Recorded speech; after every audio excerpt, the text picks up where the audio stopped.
മുണ്ടക്കൈ ചൂരൽമല ഉരുൾപൊട്ടൽ ദുരന്തത്തിന്റെ സ്മാരകമായി Vellarmala higher secondary school മാറുകയാണ്. ഇവിടെ പഠിപ്പിച്ച അധ്യാപകർക്കും പൂർവ്വ വിദ്യാർത്ഥികൾക്കും സ്കൂളിന്റെ ഇന്നത്തെ സ്ഥിതി കാണുമ്പോൾ നടുക്കമാണ്. ദുരന്തത്തിന്റെ തൊട്ടടുത്ത ദിവസം തന്നെ ഇവിടെ രക്ഷാപ്രവർത്തന രംഗത്ത് സജീവമാണ് പ്രധാന അധ്യാപകനായിരുന്ന OM സാമുവൽ മാസ്റ്ററും പൂർവ്വ വിദ്യാർത്ഥിയായ ലെനിനും.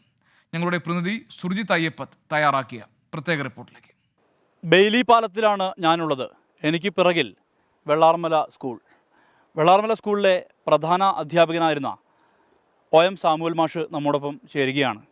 മാഷെ, ഇവിടെ വരുമ്പോൾ എന്താണ് ആ വൈകാരികത എന്നുള്ളത് എനിക്ക് പറയാതെ തന്നെ അറിയാം. മാഷ് ഒരു ഓർമ്മക്കുറിപ്പ് പ്രസിദ്ധീകരിക്കാനുള്ള ഒരുക്കത്തിലായിരുന്നല്ലേ മാഷ്? ഇവിടുത്തെ കുട്ടികൾ വളരെ നിഷ്കളങ്കരാണ്. വളരെ ഗ്രാമീണമായ ഒരു ശാലീനതമുള്ള സ്കൂളും അതിൻ്റെ പരിസരവുമാണ്. പ്രകൃതി ഭംഗി കൊണ്ട് നിറഞ്ഞൊരു സ്ഥാപനമായിരുന്നത്. കുട്ടികളൊക്കെ ഇടവേളയിൽ പുഴയിലെ പാറയുടെ മേലെ ഇരുന്നാണ് പഠിക്കുക. ഞങ്ങളുടെ SLC ക്യാമ്പ് നടക്കുന്ന സമയത്തൊക്കെ പാറപ്പുറത്തിരുന്നാണ് പഠിക്കുക. അധ്യാപകരും അവരോടൊപ്പം പുഴയിലിരുന്നിട്ടാണ് പഠിക്കുക. നല്ല വിശാലമായ ഗ്രൗണ്ടായിരുന്നു. ഈ 2008 100% റിസൾട്ട് കിട്ടിയ ബാച്ച് കഴിഞ്ഞ മാസം ഇവിടെ വെച്ചൊരു സംഗമം നടത്തി, പുതിയതായി കിട്ടിയ ഓഡിറ്റോറിയത്തിൽ വെച്ച്. അന്ന് 95 കുട്ടികളിൽ ഏതാണ്ട് 60 കുട്ടികൾ ഇവിടെ വന്നു. അവരും അവരുടെ ഫാമിലിയും ചേർന്ന് വന്നു. വളരെ സന്തോഷകരമായൊരു ദിവസമായിരുന്നു. ആ ബാച്ചിലുണ്ടായിരുന്ന സുബൈർ എന്ന് പറയുന്ന ഒരു കുട്ടി, അദ്ദേഹത്തിൻ്റെ അച്ഛനൊരു മിലിറ്ററി ഓഫീസറാണ്. ഈ കുട്ടി ബാംഗ്ലൂർ പഠിക്കാൻ പോയ സമയത്ത് വെള്ളത്തിൽ വീണ് മരിച്ചു പോയിരുന്നു.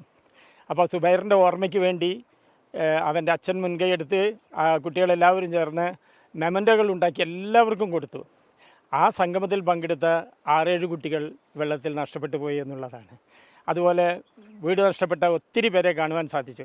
കുറച്ചും കൂടി സേഫായ സ്ഥലത്ത് ഈ സ്കൂൾ ഇതേ പേരിൽ ചെറുതെങ്കിലും എല്ലാ സൗകര്യങ്ങളോടുകൂടി അധ്യാപകരോടൊപ്പം അവർക്ക് പഠനം പൂർത്തിയാക്കാൻ സാധിക്കണം. ഈ ഗ്രാമത്തിൻ്റെ വലിയ പ്രതീക്ഷയും ആത്മവിശ്വാസത്തിൻ്റെ പ്രതീകവുമാണ് ഈ സ്കൂളെന്ന് പറയുന്നത്. മറ്റുള്ളവരെ പുനരധിവസിപ്പിക്കണം, അവർക്ക് നഷ്ടപ്പെട്ടു പോയതെല്ലാം തിരിച്ചു കിട്ടണം, അവരുടെ ജീവൻ തിരിച്ചു കിട്ടണം. അപ്പോൾ മുമ്പത്തെ ഓർമ്മകളും ഇപ്പോഴത്തെ ഓർമ്മകളുമായി തലം ചെയ്യുമ്പോൾ സന്തോഷത്തിൽ നിന്നും ദുഃഖത്തിലേക്ക് മാറിയ വല്ലാത്തൊരവസ്ഥയാണ് നാട്ടുകാരും ഞങ്ങളും. ഇവിടുത്തെ മാഷുമാരാണ് ഇവിടുത്തെ ഒരു വെള്ളാർമല എന്നുള്ള ആ ഒരു ലേബൽ നിലനിർത്തുന്നത്.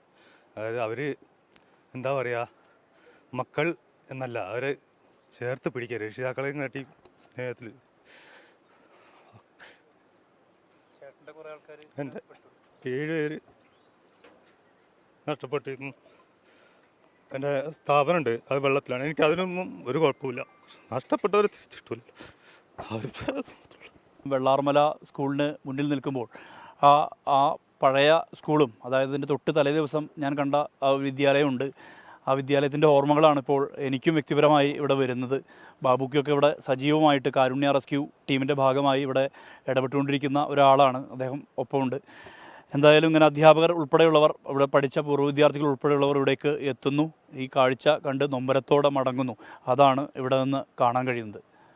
സുർജിത് അയ്യപ്പത്ത്, 24 വയനാട്. വെള്ളാർമല സ്കൂളിന് സമീപമുള്ള ബെയിലി പാലത്തിന് മുന്നിൽ നിന്നാണ് സുർജിത് അയ്യപ്പത്ത് റിപ്പോർട്ട് തയ്യാറാക്കിയിരിക്കുന്നത്.